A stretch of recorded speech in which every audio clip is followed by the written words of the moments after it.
글요리사와 함께하는 글쓰기 공작소 과학 독서 감상문 실습편입니다. 연필과 지우개 그리고 감상문을 쓰기 위한 책을 준비해주세요. 자, 그럼 복습부터. 첫째, 처음 부분에는 읽게 된 동기가 들어가야 됩니다. 둘째, 중간 부분에는 주요 부분이 되겠는데 새롭게 알게 된 지식 두 가지를 씁니다. 두세 가지 정도. 마지막으로 알게 된 것과 이전에 가졌던 생각, 경험을 연결해서 소감을 씁니다. 자, 이제 이해는 됐을 테니까 실습을 시작해보죠. 글쓰기 공작소 실습은 기획서를 가지고 한다는 거 잘 알고 있죠? 현재 보고 있는 화면 중간 부분에 보면 자료 링크들이 있습니다. 그걸 클릭해서 기획서를 다운로드 하세요. 첫 번째 자료 없으면 두 번째 자료를 클릭해서 자료를 더 받을 수도 있어요. 그래서 둘 중에 하나만 다운로드 하면 되는데요. 그걸 더블 클릭하게 되면 오른쪽과 같은 기획서를 여러분들이 열어보실 수 있고 그걸 프린터로 출력하면 됩니다. 잠깐 프린터로 준비할 시간을 좀 줄게요.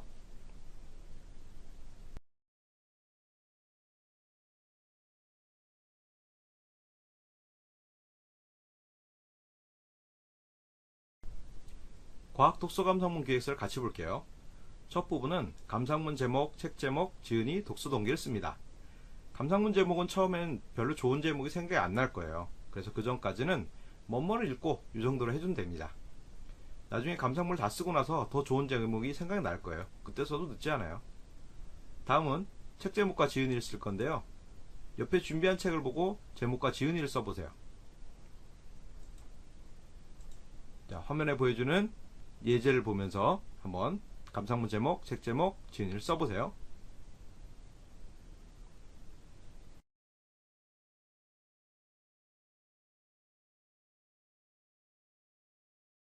자, 과학 독서 감상문은 독서 동기가 필요합니다. 여기에 쓸 수 있는 형식을 몇 가지 좀 든다면 누구누구가 추천해 주었다, 신문 인터넷을 읽고 흥미가 생겼다, 비슷한 책을 재밌게 읽은 적이 있다, 뭐 이런 식으로 해서 책에 빠져들게 된 이야기를 쓰면 좋아요. 자, 얘를 참고해서 읽게 된 동기란에 독서 동기를 한번 써보세요.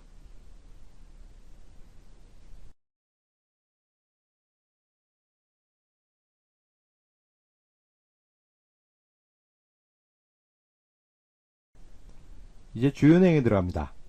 기획서를 보면 주요 내용이 두 부분으로 되어 있죠. 첫 번째 부분에 쓸 것은 전체 내용에 대한 설명을 하는 거예요. 여기 안에는 두 가지 내용을 쓸 건데요. 읽은 책이 무엇을 이야기하는지 그리고 내용은 어떻게 구성되는지를 쓰는 거예요. 자, 화면의 예제를 보면 무엇에 대한 이야기인가 부분은 곤충 습성에 관한 이야기라고 적고 있고 어떻게 구성되어 있나는 여러 곤충들에 대한 관찰 내용을 일기처럼 쓰고 있다라고 하고 있죠. 그래서 여러분들도 이런 식으로 문장을 만들면 되는데 선생님이 약간 팁을 넣어놨어요. 무엇에 대한 이야기인가에 대한 문장을 만들고 싶으면 뭐뭐에 관한 이야기다, 뭐뭇을 잘 가르쳐주는 내용이다, 이런 식으로 쓴 문장을 만들면 되겠고요.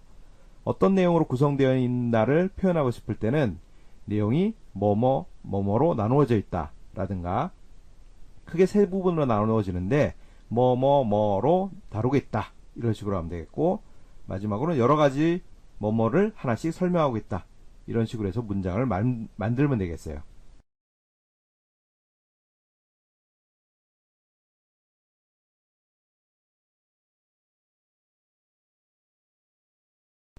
다 썼죠? 자, 그 다음으로 넘어갈게요. 책에 대한 구체적인 내용을 써야 되는데 인상적인 내용 두세 개 정도 쓴다고 했었습니다. 그런데 그게 한 번에 생각이 안 나니까 글송이를 만든다고 배웠을 거예요. 자, 그래서 이번엔 그걸 한번 해보겠습니다. 먼저 중요한 단어를 몇 가지 적어보세요. 즉 내가 소재로 쓰고 싶은 단어들을 써보는 건데요. 생각나는 대로 여러 개 써도 상관없어요. 그런데 이 중에서 두 개나 세 개 정도를 꼭 선택을 하셔야 돼요. 다 쓸 수는 없기 때문에. 자, 그리고 그 주위에 그 단어에 대한 설명들을 세 문장 정도 씁니다. 자, 이때 책을 좀 봐야 되겠죠. 책을 좀 뒤져봐야 거기에 어떤 내용을 써야 될지, 어떤 것들을 적으면 될지 그것들을 찾아낼 수 있을 거예요. 그래서 책을 쭉 훑어보면서 이게 중요한 문장이다 싶으면 그걸 쓰면 됩니다. 대신 너무 길지 않게 써야 돼요. 자, 다 쓰고 나면 글송이를 묶어주면 되는데요.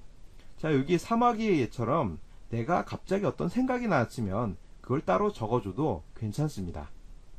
자, 이런 식으로 여러분들도 글송이를 한번 만들어 보세요. 자, 시간을 드리겠습니다.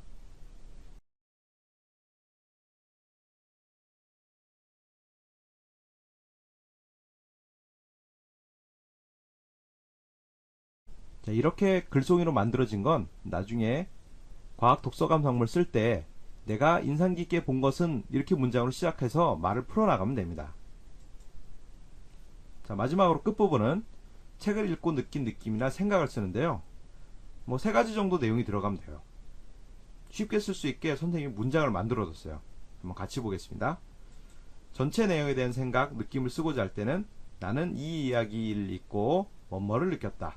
혹은 뭐뭐를 배웠다. 이렇게 문장을 만들면 되겠고요.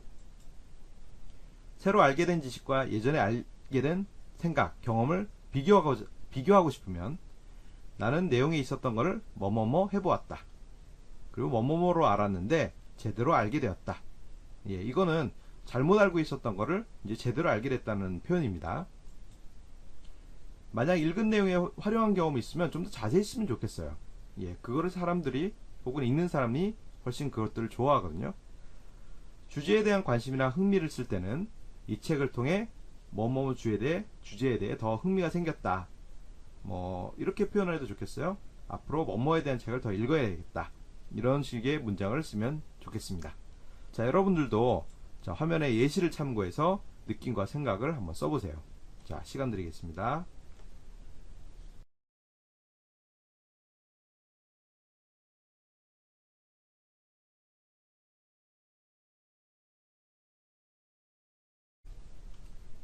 자, 다 썼나요? 기획하는데 너무 시간이 오래 걸린 건 아닌가요? 그런데 기획을 잘하면 실제 독서 감상문을 쓸 때 그렇게 시간이 많이 걸리진 않아요. 자, 이제 과학 독서 감상문을 완성해 보겠습니다. 기획서의 항목 순서대로 썼던 거를 그대로 옮겨 쓰면 되겠죠. 자, 주요 내용에 있어서는 글송이 부분을 하나씩 쓰는데요. 글송에 묶은 것들을 문장으로 완성해서 써내려가면 쉬워요. 자, 이제 독서 감상문을 화면에 보이는 예제를 참고해서 한번 써보세요. 좀 시간이 좀 걸릴 테니까 천천히 한번 문장들을 만들어 가보세요.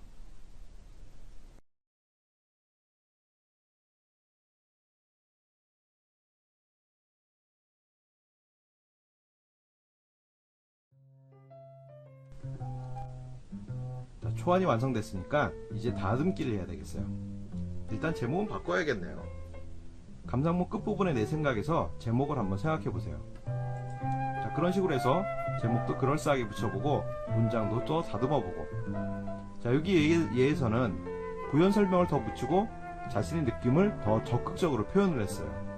그리고 읽으면서 떠오른 궁금증도 쓰고 있죠. 자, 이렇게 양념을 잘 붙이기 위해서는 계속 읽고 다듬어야 한다는 거. 이젠 너 잔소리 안 해도 되겠죠?